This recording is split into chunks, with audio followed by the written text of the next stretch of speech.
Topper वो नहीं बनते जो दिन रात पढ़ते हैं, बल्कि टॉपर वो बनते हैं जो स्मार्ट तरीके से पढ़ते हैं।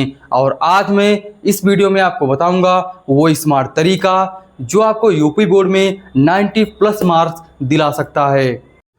नमस्कार बच्चों, तो आज हम बात करेंगे class 10th social science half-yearly exam paper का एनालिसिस, जिसके आधार पर ये बताएंगे आपको कि किस तरीके से होने वाले यूपी बोर्ड 2026 में आप 90+ मार्क्स लाए जा सकते हैं। आप बोर्ड एग्जाम 2026 के लिए कैसे तैयारी करें ताकि 90+ मार्क्स लाए जा सकें। तो पहले बात कर लेते हैं social science half-yearly exam paper के एनालिसिस कुछ इस प्रकार से है। इतिहास और भूगोल से दोनों से क्वेश्चन लगभग इक्वल क्वेश्चन पूछे गए थे, यानी शॉर्ट क्वेश्चन भी यहाँ से आए थे और लॉन्ग क्वेश्चन भी देखने को मिले थे। इकोनॉमिक्स से शॉर्ट क्वेश्चन पूछे गए थे, डायरेक्टली एनसीईआरटी से पूछे गए थे। पॉलिटिकल साइंस की अगर बात करें तो यहाँ से डेमोक्रेसी से क्वेश्चन आए थे, फंडामेंटल राइट से आए थे और फेडरल सिस्टम यानी संघवाद से क्वेश्चन पूछे गए थे।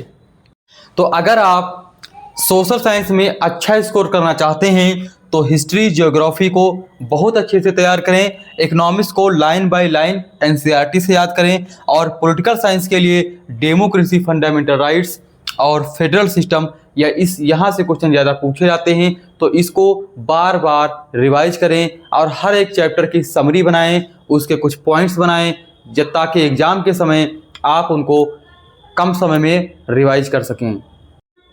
तो अब हम बात कर लेते हैं बच्चों द्वारा की जाने वाली कुछ कॉमन मिस्टेक्स जो अक्सर बच्चे एग्जाम के समय कर देते हैं।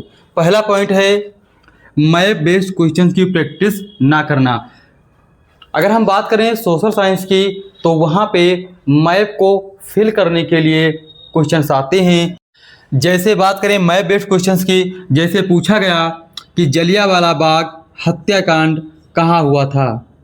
जलियांवाला बाग हत्याकांड कहाँ हुआ था, तो अक्सर तर बच्चे जो करते हैं वो डायरेक्टली उत्तर लिख देंगे कि सर अमृतसर पंजाब में हुआ था, लेकिन उसको वो मैप में नहीं दिखाते हैं, जिससे नंबर उनको पूरे नहीं मिलते हैं। दूसरा है लॉन्ग आंसर्स में अधूरे पॉइंट्स लिखते हैं। अगर कोई लंबा आंसर उनको लिखना है तो जो मेन पॉइंट है, जो मेन शब्द है वो छोड़ देंगे, बाकी बहुत सारी कथा इधर उधर की लिख देते हैं, जिससे नंबर उनको नहीं मिलते।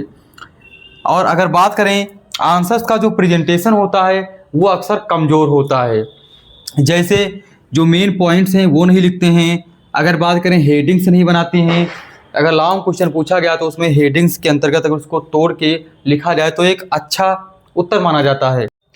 अब हम बात कर लेते हैं कुछ इंपॉर्टेंट पॉइंट्स को जिनको आपको एग्जाम में उत्तर लिखते समय अवश्य ध्यान में रखना चाहिए। जैसे अगर कोई लॉन्ग आंसर आप लिख रहे हैं तो उसमें जो भी पॉइंट्स आएंगे उनको आप नई लाइन से लिखेंगे, सेपरेट लाइन से लिखेंगे। अगर कोई मेन कीवर्ड्स आता है तो उसको आप अंडरलाइन करेंगे। जहां आवश्यक होगा वहां पे मैप वाले जो डायग्राम्स हैं वो आप ज़रूर बनाएंगे। तो अब हम बात कर लेते हैं बोर्ड एग्जाम में 90+ मार्क्स कैसे ला सकते हैं। तो सबसे पहले और सबसे इम्पॉर्टेंट बात है प्रत्येक चैप्टर की समरी बनाएं और उस समरी को बार बार वीकली यानी सप्ताह के तौर पर रिवाइज करें। जितना ज़्यादा रिवाइज करेंगे उतना ज़्यादा आपकी प्रैक्टिस होगी जो आपको एग्जाम में अच्छे मार्क्स दिलाएगी। इसके अलावा कुछ इंपॉर्टेंट टॉपिक्स होते हैं, जैसे बात करें पॉलिटिकल साइंस जहाँ पे डेमोक्रेसी है, फंडामेंटल राइट्स हैं, संघवाद है, वहाँ से क्वेश्चन आते हैं, तो उसके कुछ नोट्स बनाएं और नोट्स का बार बार रिवीजन करें। इसके अलावा क्या कर सकते हैं, डेली 1 घंटे का रिवीजन प्लान बनाएं। जैसे 20 मिनट क्या करें, 20 मिनट आप नोट्स जो आप बना रहे होंगे उनको रिवाइज करें, 20 मिनट मैप वाले जो क्वेश्चन आते हैं उनकी प्रैक्टिस करें और अंतिम जो 20 मिनट हैं उसमें आप प्रीवियस ईयर में जो क्वेश्चन पूछे गए हैं उनको आप सॉल्व करें। तो यूपी बोर्ड एग्जाम से पहले आप 2 से 3 मॉक टेस्ट लगा लीजिए पूरे 3 घंटे के, जिससे आपकी राइटिंग स्पीड अच्छी हो जाएगी और आपका टाइम मैनेजमेंट अच्छा हो जाएगा। अगर आपने ये सारी बातें फॉलो कर ली तो ये दावा है मेरा कि आप बोर्ड एग्जाम में 90+ मार्क्स जरूर लाएंगे।